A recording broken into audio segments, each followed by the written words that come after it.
नमस्कार, NMF news पर आप सभी का बहुत स्वागत। मैं हूं आपके साथ अभिषेक पुंडरीक। 13 जनवरी 2025 से उत्तर प्रदेश के प्रयागराज में दुनिया का सबसे बड़ा आयोजन होने वाला है। दुनिया की नजर में दुनिया का सबसे बड़ा मेला है, लेकिन हिंदुओं के लिए उनकी आस्था का सबसे बड़ा केंद्र है। कुंभ 2025 की शुरुआत होने वाली है 13 जनवरी से और सरकार की तैयारियां भी इसको लेकर जोरों शोरों से चल रही है। 45 करोड़ श्रद्धालुओं के देश विदेश से यहां आने की उम्मीद जताई जा रही है, लेकिन इसी रंग में भंग डालने का काम किया है ऑल इंडिया मुस्लिम जमात के अध्यक्ष मौलाना मुफ्ती शहाबुद्दीन रजवी बरेलवी ने, जिन्होंने योगी आदित्यनाथ को एक चिट्ठी लिखी है और उसमें दावा किया गया कि इन्हें कहीं से जानकारी मिली है कि कुंभ में कुछ ऐसे कार्यक्रमों का आयोजन किया जाना है जिनमें धर्मांतरण करवाया जाएगा, मतलब घर वापसी करवाई जाएगी। जो मौजूदा वक्त में मुस्लिम हैं उन्हें हिंदू बनाने का काम किया जाएगा। हालांकि ऐसे किसी आयोजन की ना तो सरकार की कोई तैयारी है और ना ही सरकार के पास ऐसी कोई जानकारी है, लेकिन इनके पता नहीं कौन से जो गुप्त सूत्र हैं जिनके हवाले से इन्हें जानकारी मिली है। इसी पर चर्चा करने के लिए मेरे साथ मौजूद है हमारे वरिष्ठ सहयोगी पंकज प्रसून। सर, बहुत बहुत स्वागत है आपका। सबसे पहले तो मुझे यह बताइए कि क्या कुंभ में वाकई में धर्मांतरण जैसी कोई चीज होने वाली है, घर वापसी होने वाली है? देखिए अभिषेक, कुंभ भारत का ब्रांड है, दुनिया भर की मीडिया की नजर है। पूरे ब्रह्मांड में एक जगह पे इतने सारे लोग कहीं पे इकट्ठा नहीं होते। दुनिया भौचक है कि आखिर ये क्या जादू है भाई कि सैकड़ों सालों से, हजारों सालों से ये चलता रहा और आज भी निरंतर चलता रहा। तो जहां ब्रांड भारत की बात आती है तो इसे बदनाम करने की साजिशें भी शुरू होती है। ये महाकुंभ के आयोजन को बदनाम करने की पहली कड़ी है ये। अच्छा, आपको भी पता है, हमें भी पता है और देश दुनिया को भी पता है कि महाकुंभ में धर्मांतरण जैसा कोई काम नहीं होता। इस काम के लिए बहुत सारे लोग हैं अलग अलग, लेकिन ये ऑल इंडिया मुस्लिम जमात द्वारा जो चिट्ठी लिखी गई है मैं आपको भेज दूंगा, वो चिट्ठी आप पढ़िएगा तो हंसी आएगी।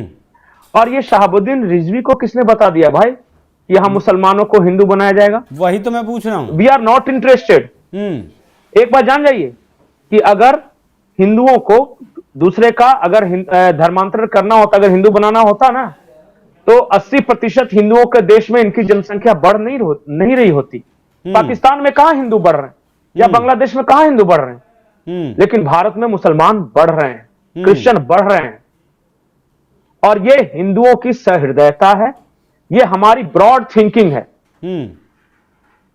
और हम तो एक बात जानते हैं कि सनातन समुंदर है और इसमें बहुत सारी नदियां आके मिलती है। उसमें एक नदी इस्लाम की भी है, पंथ है ये सब। चलिए, ये तो अगर धर्म समंदर है, नहीं मैं ये कह रहा हूं, और सारी ट्रिब्यूटरीज जो इस समंदर में आके मिल रही है, गंगा, यमुना, सरस्वती, ब्रह्मपुत्र, सब आके, उसी तरह आपका भी एक इस्लाम है, एक क्रिश्चियनिटी है, एक बौद्ध है, एक जैन है, एक सिख है वगैरह, सब अंत में आके समाहित हो जाते हैं सनातन में। नहीं, मैं यहां और वही रजवी साहब ने जो चिट्ठी में लिखा है कि योगी आदित्यनाथ सरकार ने इसे धर्मांतरण को लेकर बहुत कठोर कानून बनाए हैं, तो यहां तो उसका हवाला दे दिया। अगर ऐसा है भी, वैसे ऐसा है नहीं, अगर 1% मान भी लें, लेकिन जो मुस्लिम संगठनों की तरफ से या मुस्लिम कट्टरपंथियों की तरफ से जो ये अभियान चलाए जाते हैं, ऐसी खबरें हमने कई बार सुनी हैं। कई बार रेट लड़कियों के देखे हमने कि ब्राह्मण लड़की का इतना रेट, बढ़िया लड़की का इतना रेट, अगर आप धर्मांतरित करवाते हैं, उनका लव जिहाद करते हैं, उनसे शादी करते हैं, बच्चा पैदा करते हैं, उस चीज को ये लोग नहीं मानते हैं जो खुले तौर पर लव जिहाद करते हैं, धर्मांतरण करवाते हैं। ये क्या करते हैं, ये क्या नहीं करते हैं, वो हमारा कंसर्न नहीं है, पूरी दुनिया जान रही है। और ब्रिटेन से लेकर अमेरिका तक ग्रूमिंग गैंग की चर्चा है। अफ्रीकन परेशान है, वो जो बेचारे ट्राइबल्स हैं वो कह रहे हैं कि ये बोको हरम बना के हमें परेशान कर रहा है। अरब एक दूसरे से परेशान है, वो कोई कह रहा है इस्माइली असली मुसलमान नहीं है, तो कोई कह रहा है सुन्नी असली मुसलमान नहीं है, तो शिया से। हम इनके झंझटों में पड़ना ही नहीं चाहते। अच्छा बताइए, अगर हमारा मकसद जरा भी इस तरह का होता जो हिंदुओं का मकसद, नहीं मैं दर्द की बात कर रहा हूं पंकज जी, दर्द। अगर इन्हें दर्द है कि घर वापसी मुस्लिमों की हो जाएगी, तो वो हिंदुओं का दर्द ये क्यों नहीं समझते जब लव जिहाद हिंदू बच्चियों के साथ करते हैं? अरे ये धार्मिक उचक्के लोग हैं, ये लोफर हैं। आपने इनको बहुत बढ़िया टोपी पहना के, शेरवानी पहना के मौलाना कह दिया। ये है मौलाना? इसकी शिक्षा दीक्षा देख लीजिए कहां तक हुई है, क्या पढ़ाई की है इसने।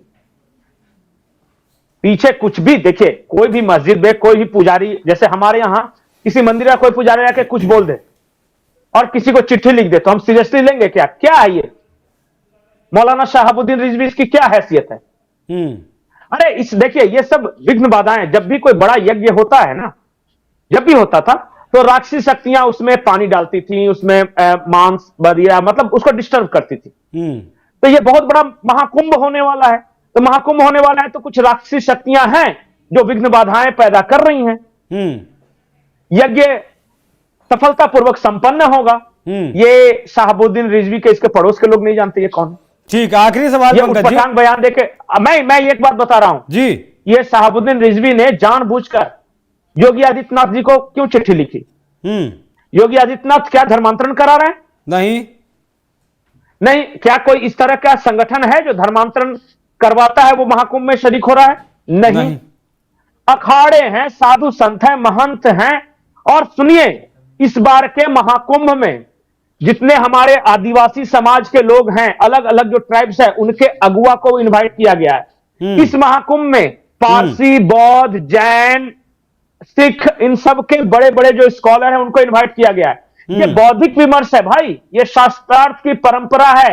ये अनपढ़ जाहिल लोग नहीं समझ सकते पढ़ाई लिखाई किसे बोलते हैं, ज्ञान किसे बोलते हैं। इनको तो सड़कों पे पत्थर फेंकवा दो, इतनी शिक्षा है इनकी। किसी मदरसे में किसी बच्ची के साथ कुछ गलत काम कर दो, किसी बाजार में बम लगा दो और पता चला इस्लाम के नाम पे तलवारें लहरा दो, बस। इसके अलावा अच्छा बताइए, बौद्धिक विमर्श कहां है इनमें? ये बताइए। अच्छा, शहाबुद्दीन जो ये मौलाना है, ये आके और किसी से इस्लाम पे आके डिस्कशन कर ले, भाग जाएगा। ये आएगा ही नहीं, ये इसको कुछ जानकारी नहीं। इसने एक दुकान खोल कर रखी है और इसको लगा कि इतना बड़ा महाकुंभ हो रहा है और देश दुनिया के पत्रकार आ रहे हैं, पाकिस्तान के पत्रकार आ रहे हैं। और मैं एक बात आपको महत्वपूर्ण बताता हूं, पाकिस्तान के जो रक्षा मंत्री हैं, दूसरी बात छोड़ दीजिए, रक्षा मंत्री हैं, उन्होंने क्या कहा पता है? कि ये गौरी, गजनवी, मोहम्मद कासिम, ये सब तो अफगानिस्तान के लोग थे। ये हमारे हीरो कैसे हैं और हमारी मिसाइलों के नाम उनके नाम पे कैसे हैं? मोहम्मद आसिफ ने ये माफ कीजिए, ख्वाजा आसिफ जो पाकिस्तान का रक्षा मंत्री, वो कह रहा है हमारा असली बाप तो भारत है, हमारा डीएनए तो भारत का है। और ये सब उनके चिलगोजे इस तरह घूम रहे हैं, चिट्ठियां लिख रहे हैं, जारी कर रहे हैं। एक सबूत, एक गवाह ये बता दे कि महाकुंभ में इस तरह का काम होता है। महाकुंभ दुनिया का सबसे बड़ा सांस्कृतिक कार्यक्रम है। और मैंने बताया कि जब आप चांद पे से भी देखोगे ना टेलीस्कोप लगे, तो महाकुंभ की जगमग रोशनी दिखेगी। और अंधेरों को पूजने वालों को रोशनी कैसे पसंद आ सकती है? अच्छा, आखिरी सवाल पंकज जी, ये जो कांग्रेसी मौलाना, क्या नाम है उसका, जो कहते हैं कि जो है सड़कों पर अगर युवा उतर जाएगा तो जल आ जाएगा, तौकीर रजा की तरह इन्होंने भी कहा है कि अगर इसी चिट्ठी में इन्होंने कहा है कि अगर ऐसा कुछ हुआ कुंभ में तो फिर अंजाम सही नहीं होगा। मियां, पहले अपने बीवी बच्चों को निकालो जिहाद के लिए। पहले तुम्हारी आगे आगे बीवी चलेगी, उसके पीछे तुम्हारी औलादें चलेगी, पीछे चलना तब मुसलमान चलेंगे हाथों में पत्थर लेके। पहला पत्थर उनसे फेंकवाओ, तब हम समझेंगे कि तुम इस्लाम की खिदमत कर रहे हो। एसी कमरे में बैठ के बयानबाजी और चिट्ठियां जारी करने से नहीं होती इस्लाम की खिदमत। खुद तो करोड़ों में खेल रहे हैं ये, 50-50, 100-100 मदरसे चला रहे हैं, पैसे कमा रहे हैं, अनुदान प्राप्त कर रहे हैं, अरब से पैसे ले रहे हैं, बाहर से पैसे मंगवा रहे हैं। और यहां के आम मुसलमानों को क्या मिला? पंचर की दुकानें, फल की दुकानें। यह दिया है इन्होंने 80% मुसलमानों को। सबसे पहले शहाबुद्दीन की बीबी को बाहर निकालो इस्लाम की लड़ाई के लिए, और तब मैं मानूंगा कि यह असली लड़ाई लड़ रहा है। और यह तौकीर रजा की बेटी पढ़ती है कहां पे पता है आपको? स्वीडन में एमबीए का कोर्स कर रही है। और यहां के मुसलमानों को कह रहा है कि हाथों में पत्थर लेके पुलिस पे पत्थर फेंको, अपनी बेटी को भेजो ना पत्थर फेंकने, तब समझ में आएगा ना कि इस्लाम की खिदमत क्या होती है। नहीं, वो तो खैर उनका अपना पर्सनल कंसर्न है, दुनिया में आज के को भेजें नहीं भेजें, नहीं, अगर इस्लाम की खिदमत करना है तो अपने परिवार से क्यों नहीं शुरुआत करता? ये आम घरों के गरीब मुसलमानों को क्यों कहता है कि तुम आओ, और कल को उन पे केस होता है, उनका मकान ढहता है, तो ये क्या मदद करता है उनकी? बर्बाद करने का ठेका ले रखा है इन्होंने इस्लाम के नाम पे। और भारत में जाहिलियत नहीं चलती, भारत में कानून का राज चलता है और यहां संविधान के अनुसार होता है। पत्थर फेंकोगे तो कानून सम्मत कार्रवाई भी होगी, जिस तरीके से संभल में हुई, कहीं भी होगी, जैसी हो रही है, बिल्कुल होनी चाहिए। और उसका ही खौफ है कि बरेली जैसे शहर में अवैध अतिक्रमण, मतलब अवैध सरकारी जमीन पर अगर मस्जिद का कुछ हिस्सा है तो मुस्लिम समाज खुद ही उसे तोड़ने लगा। अच्छा, एक बात बताओ, तौकीर रजा ने क्यों कहा था फ्राइडे को मुसलमानों को निकलने, आपको पता था? उसका एक भतीजा है, उसने क्या किया था कि जहां तक मकान है वहां तक तो उसका वैध है, और उसने क्या किया था, बाउंड्री वॉल मारा था और सरकारी जमीन पे कब्जा किया था। आए इंक्रोचमेंट ड्राइव वाले, उसने उसकी बाउंड्री ढा दी, तब कहा कि मुसलमानों सड़क पे उतरो। अरे तुम अतिक्रमण करोगे, बाकी मुसलमान क्यों सड़क पर उतरे? तुम अपना समझो।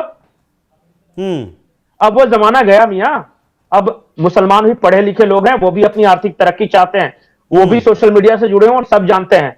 और इस तरह बकरे दाढ़ी वालों को तो अब कोई परवाह नहीं करता, उनको समाज में उनकी इज्जत नहीं होती अब।